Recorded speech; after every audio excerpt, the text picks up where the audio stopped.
প্রস্তাবিত বাজেটে ফ্ল্যাট, বাড়ি ও জমিতে বিনিয়োগ করা অপ্রদর্শিত বা কালো টাকা বৈধভাবে দেখানোর একটি নতুন সুযোগ রাখা হয়েছে। অর্থমন্ত্রী আমির খসরু মাহমুদ চৌধুরী জাতীয় সংসদে বাজেট উপস্থাপনের সময় এই বিধান প্রস্তাব করেন।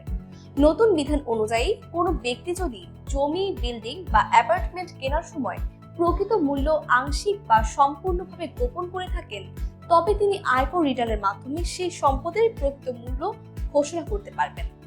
এই ঘোষণার ক্ষেত্রে নির্ধারিত হারে কর পরিশোধ করতে হবে।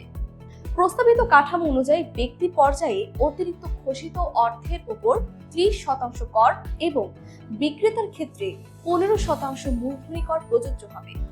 এছাড়া কেউ যদি স্বপ্রণোদিতভাবে এই ঘোষণা দেন এবং নির্দিষ্ট সময়ের আগে তা সংশোধন করেন, তাহলে তিনি আইনগত জটিলতা থেকে অনেকাংশে সুরক্ষা পাবেন।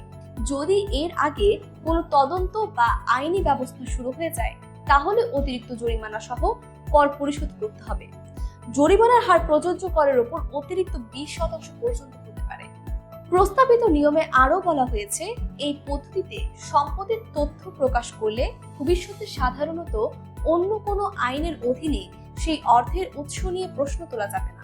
শর্ত রয়েছে, যদি এর আগে থেকেই কোনো ব্যক্তি আদালতে দোষী সাব্যস্ত হয়ে থাকেন বা তার বিরুদ্ধে চলমান ফৌজদারি মামলা থাকে, তাহলে তিনি এই সুযোগ পাবেন না। অর্থনীতিবিদদের মতে এই ধরনের ব্যবস্থা মূলত অপ্রদর্শিত অর্থকে কর ব্যবস্থার আওতায় আনার একটি উপায় হিসেবে কাজ করে। একই সঙ্গে এটি দীর্ঘদিন ধরে বিতর্কিত, কারণ এতে একদিকে রাজস্ব আয় বাড়লেও অন্যদিকে কালো টাকা বৈধ করার সুযোগ নিয়ে নীতিগত প্রশ্ন ওঠে।